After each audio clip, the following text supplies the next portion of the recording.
Então foi uma fase nostálgica da Bolsa, tinham muitas situações que hoje não ocorrem por compliance e essa mudança a gente tem que acompanhar, senão se eu não fizesse essa mudança, esse acompanhamento da atual conjuntura, estaria exterminado no mercado que, por exemplo, 97% dos operadores, eles não estão mais no mercado, só 3% permanecem, entendeu? E eu me reinventei várias vezes e hoje estou aqui, tentando prosseguir e provavelmente vou continuar pro resto da minha vida no mercado financeiro. Vamos ouvir algumas histórias do Douglas Ramos, que trabalhou como operador do Pregão Viva Voz, hoje é empreendedor no mercado financeiro, e saber essa trajetória toda na época de trader, lá dos pits de negócios, como é que era?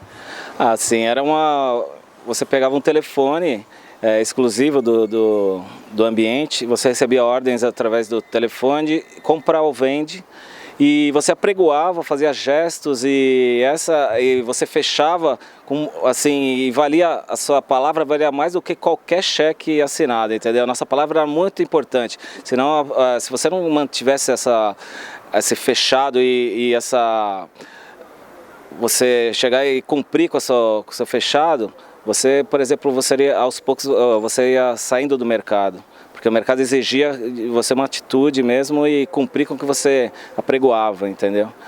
E hoje é um pouco diferente, né?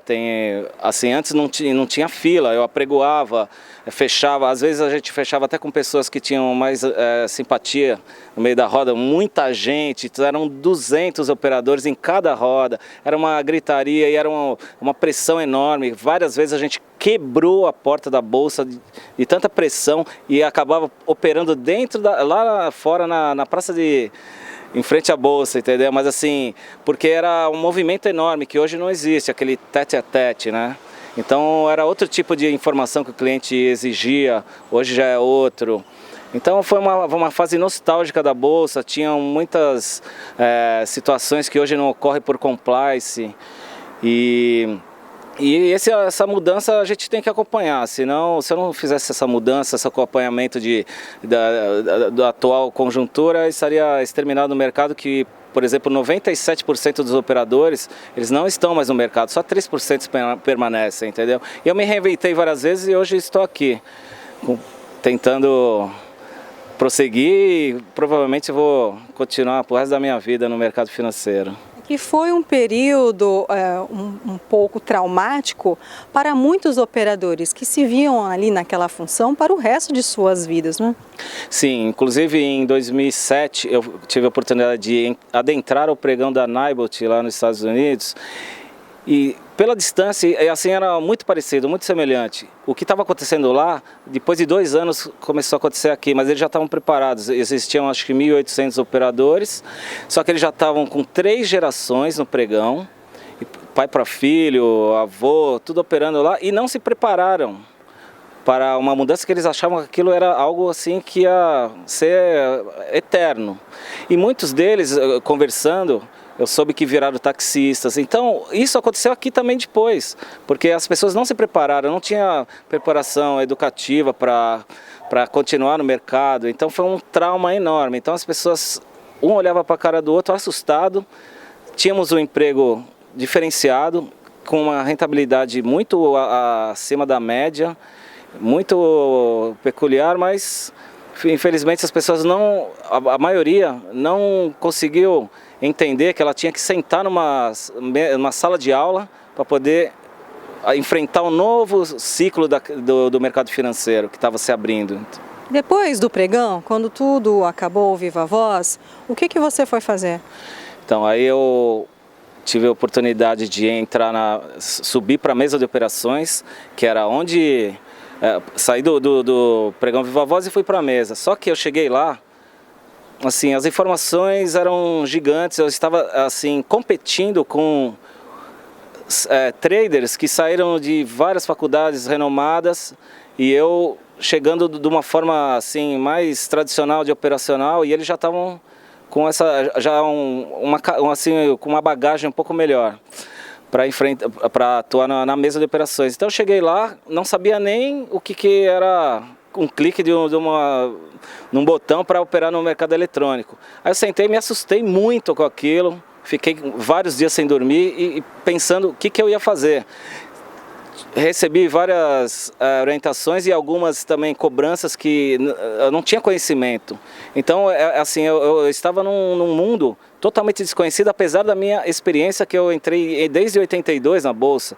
Saí em 2009, eu tinha uma bagagem enorme, mas não valeu para nada quando eu fui para a mesa de operações. Então, eu tive que sentar, respirar.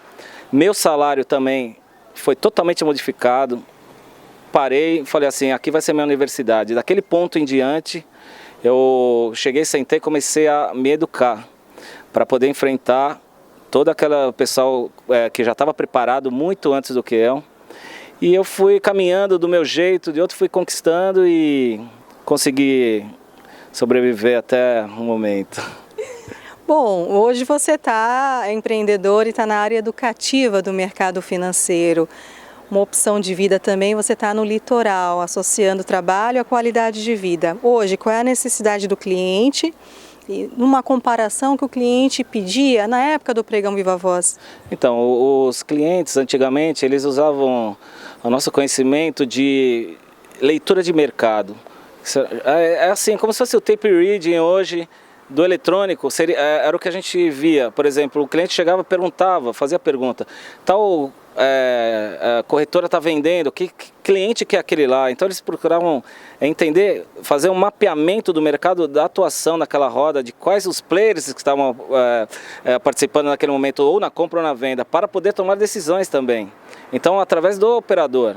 Hoje não existe, isso é muito difícil, porque o mercado é eletrônico, ele tem uma ordem cronológica de colocação de ordens, então você respeita uma fila, né? Então, naquele momento, não, no pregão Viva Voz era totalmente diferente, a necessidade era outra, então era muito blefe. Às vezes um banco X apregoava 10 mil lotes num papel, numa roda, e na venda, só que ele estava comprando de verdade na outra, ele estava blefando, ele estava assustando o mercado. Hoje não existe essa prática, entendeu? Ela ficou muito mais restrita por compliance e assim, os traders mudaram, entendeu? Então você trabalha muito mais para o seu capital, assim, o rendimento ser um pouco menor. Assim, antigamente era muita porrada, era muito diferente, você chegava, tinha assim, ganhos exorbitantes, que hoje não acontece, assim, é muito difícil. Hoje mudou demais. Qual é o preço da independência, da autonomia? Essa parte é a parte mais agradável, né? Porque assim, não faz sentido na vida se você vai trabalhar tudo.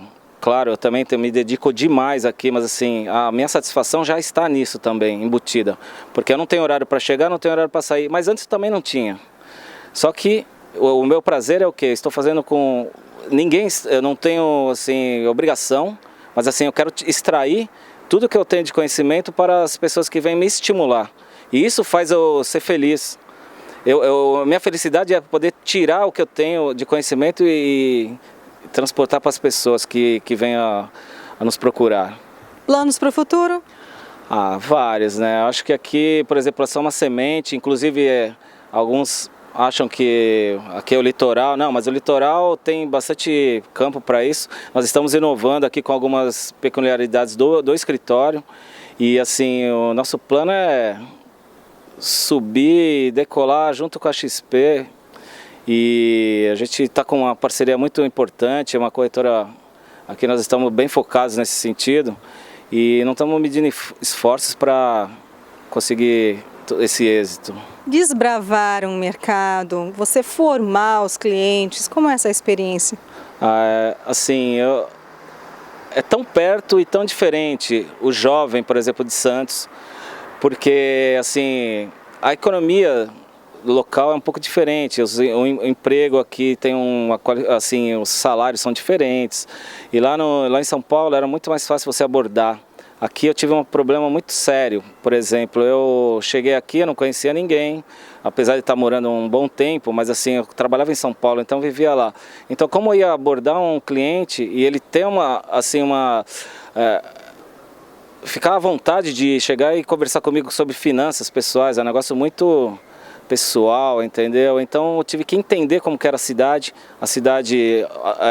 Eu fiquei um ano quase desisti disso, mas assim, eu persisti, eu falei, não, vai dar certo o meu modelo de negócio. E eu fui, através de vários grupos que eu comecei a frequentar, isso abriu meu campo de trabalho aqui, assim, e está só melhorando cada dia que passa. Então é isso que eu consegui, mas assim, foi algo muito traumático para mim também, por eu não ter raiz na cidade, porque eu sou de São Paulo.